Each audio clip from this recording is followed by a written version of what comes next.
Good YouTube. I had a leaky dishwasher, right? I removed the old dishwasher and it wasn't leaking. So when I went to go install the new dishwasher, it was leaking. I had a small leak coming from an elbow that looked something like this. They had put this in a dishwasher kit. It was the wrong thing for the job. But it was leaking from a part that looked just like this. And the reasons why it was leaking was when I went to go remove my old one, I bent up the pipe a little bit. So when you're removing these nuts, don't be over aggressive. Just take your time, take your time. So I bent up the compression sleeve, I bent up the pipe, and I also bent up the nut, which looks something like this. This is a new nut, but I bent up the nut. So this end I had cut it further back so I can leave some good pipe on this so I can show this example. So this end right here is good. This is a good end of the pipe. It's totally round, and you can see how this end look. So this part of the pipe, it should be able to fit and go all the way back into here. This couldn't. It was sitting halfway in the middle, and I was having a leak right here. And another thing, this compression nut should have some play. I should be able to move this back and forth a little bit. And I also should be able to move back the nut on mine a little bit. I don't know where my nut is at. I dropped it somewhere.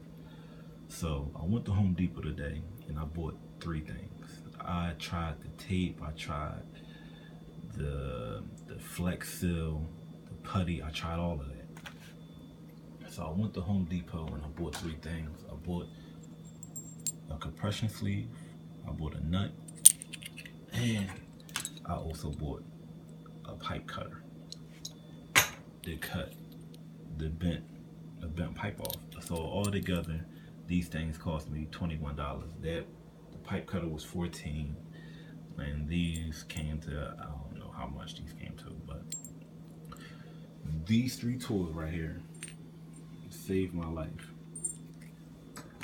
All right, so it took me about a minute to cut the copper pipe. I just loosened it up, put it on the pipe, just make sure the pipe is sitting on these rollers right here, and just twist it around. When they get a little bit loose, tighten it up some. Don't go too crazy. Then keep twisting around. Then tighten it up a little bit more. Keep going around. Eventually the pipe will just fall off. So once that pipe falls off and you have your new pipe like this, you're gonna put your nut on first. Sorry, I'm gonna be shaking the camera a little bit. So you put the nut on first. And just remember that part of my pipe is bent, so this is not gonna slide all the way down. So once you put your nut on, then you put the sleeve on. So once you have all that on, you're good to go. So on the thread, just put a little bit of plumber's tape. Don't go over crazy, just 3 little loops clockwise. 3 little loops clockwise. Just put it on every thread, 3 little loops clockwise. Let's tighten it all up and you won't have a leak. That's what fixed my leak. And again, the cause of my leak was bent equipment, bent pipe, bent compression sleeve, and bent nut. And again, one more time, these 3 things fixed my leak. The nut, the compression sleeve, and this pipe cutter. And if you're going to Home Depot, buy this one. The Home Depot brand, I've seen bad reviews. This worked great. It took me about a minute and a half.